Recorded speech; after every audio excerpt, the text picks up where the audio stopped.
अब तालिबान ने यूएनएससी का दरवाजा खटखटाया है। बिल्कुल सही सुना आपने, तालिबान ने ही खटखटाया है। लेकिन किसके लिए, ये सुनेंगे तो आश्चर्य हो जाएगा। ये दरवाजा खटखटाया है पाकिस्तान के खिलाफ। पाकिस्तान के खिलाफ एक तरफ जहां तालिबान का गुस्सा भड़क रहा है, तो वहीं किर्गिस्तान और रूस ने मिलकर डूरंड लाइन पर कौन सा खेल कर दिया है, जिससे और भी ज्यादा पाकिस्तान बौखला गया है। जानेंगे इन खबरों को विस्तार से। पड़ोस में बहुत बड़ी हलचल मची हुई है। एक समय वो था जब पाकिस्तान ने तालिबान की बढ़ चढ़कर मदद की थी। तब सेंट्रल एशिया के ज्यादातर देश, एक चीन को छोड़ दीजिए, तो पाकिस्तान को ये कह रहे थे कि पाकिस्तान जो कर रहा है वो बहुत गलत है। ईरान तो खुलेआम इस बात को कह रहा था कि पाकिस्तान जो कर रहा है उसका भुगतान पाकिस्तान को करना पड़ेगा। लेकिन कहते हैं ना, लालच में अंधे इंसान को आगे पीछे कुछ नहीं दिखता है। वैसा ही पाकिस्तान के साथ भी उस समय था। वो लालच में इतना अंधा हो गया था, उसे ऐसा लग रहा था जैसे कि वो इस पर कब्जा कर सकता है और वो अपने हिसाब से तालिबान को चला सकता है। वो चीज अब उल्टी पड़ती हुई नजर आ रही है। तालिबान और पाकिस्तान का टीटीपी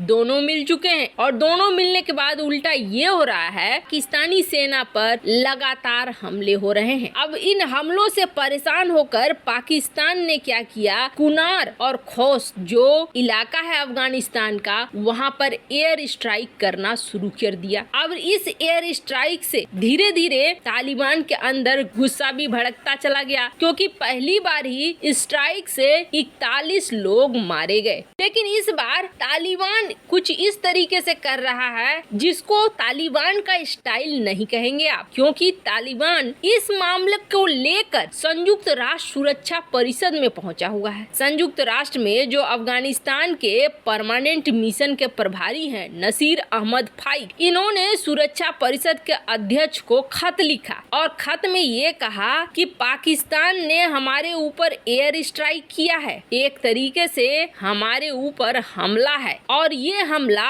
अंतर्राष्ट्रीय कानून, संयुक्त राष्ट्र चार्टर के सिद्धांत, संयुक्त राष्ट्र महासभा और संयुक्त सुरक्षा परिषद के प्रस्तावों का घोर उल्लंघन है। और न सिर्फ इन्होंने सिर्फ इतना किया, बल्कि एक एक कॉपी बनाकर दुनिया भर के जितने भी नेता है सबको बांटा है और कहा है कि पाकिस्तानी सेना लगातार सीमा पर गोलीबारी कर रही है, हमारी सीमा पर सैन्य चौकियों का निर्माण कर रही है और अफगानिस्तान की धरती के अंदर बाढ़ बंद कर रही है, हमारे क्षेत्र का लगातार उल्लंघन कर रही है। सिर्फ इतना ही नहीं हुआ है, उन्होंने इस खत में ये भी लिखा है कि सीमा पार से हो रही गोलीबारी के कारण हमारे आम नागरिक मारे गए हैं, लोग विस्थापित हो गए हैं, सार्वजनिक और निजी संपत्तियों का नुकसान हुआ है और पाकिस्तान हमारे देश में ही नहीं, आसपास में भी शांति और सुरक्षा के लिए अब सबसे बड़ा खतरा बन चुका है। अब ये सुनकर आपको थोड़ी देर के लिए हंसी आएगी कि जिस पाकिस्तान ने तालिबान के लिए बहुत कुछ सपने सजाए थे, वो तालिबान अब पाकिस्तान के खिलाफ यूएनएससी पहुंच। और जरा ठहरिए, सिर्फ इतना ही नहीं हुआ है, बल्कि अब तो इस मामले में कहीं न कहीं किर्गिस्तान की भी एंट्री हो गई है और रूस की भी एंट्री हो चुकी है। ऐसे बात करेंगे। मेन मुद्दा है अफगानिस्तान और पाकिस्तान के बीच डूरंड लाइन, और डूरंड लाइन को अफगानिस्तान नहीं मानता है। अफगानिस्तान में जो नई सरकार है तालिबान, वो भी नहीं मानती है। अभी हाल में अफगानिस्तान में जब फिर से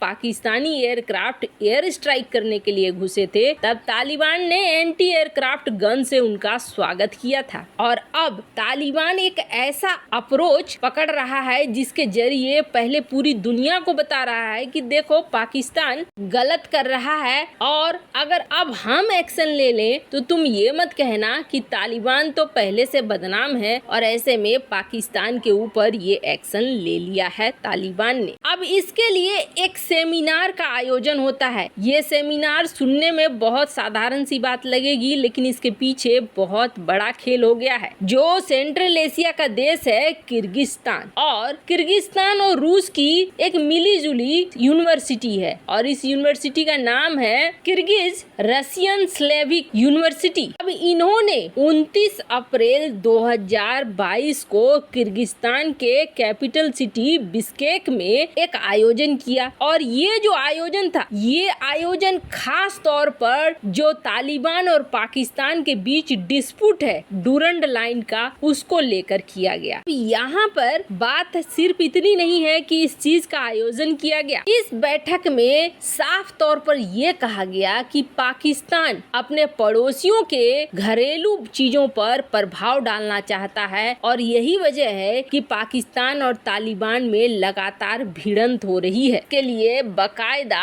एक व्हाइट पेपर भी जारी किया गया जिसमें ये चीजें कही गई। और ये जो आयोजन था ना, इस आयोजन को किस किस ने किया? Centre for European and Asian studies Russia, Kyrgyz Russian Slavic university, centre for global studies and international relations institute और diplomatic academy of the ministry of foreign affairs of the Russian federation. अब आपको समझ में आ गया होगा, बहुत सारे शब्द आपने रसिया के सुन लिए। यानी सेंट्रल एशिया पर एक और खेल चल रहा है जो इन सब चीजों से अलग है। यूएनएससी में तालिबान का इस मुद्दे को ले जाना और डूरंड लाइन पर खास तौर पर किर्गिस्तान और रूस की इस यूनिवर्सिटी का इस तरह के का आयोजन करना साफ दिखा रहा है कि अब सेंट्रल एशिया के देश भी ये मान रहे हैं कि इसमें पाकिस्तान की गलती है और पाकिस्तान अब इस मामले पर पूरी तरीके से बौखला गया है। किर्गिस्तान के ऊपर भी बौखलाया है और इस रशियन फेडरेशन की तरफ भी बौखलाया है। लेकिन सबसे बड़ी बात यह है कि बौखला कर किसका क्या कर लोगे? अपनी बौखलाहट अपने ही घर में रख कर शांत हो गया है पाकिस्तान। पर सवाल ये उठता है कि तालिबान को किसी न किसी तरीके से तो कंट्रोल करना ही पड़ेगा। आज पाकिस्तान निशाने पर है तो अगले दिन कोई और निशाने पर होगा। तालिबान सरकार हर तरीके से ये कोशिश कर रही है कि अंतर्राष्ट्रीय कम्युनिटी उसे रिकॉग्नाइज करे, पर के रास्ते में कई सारे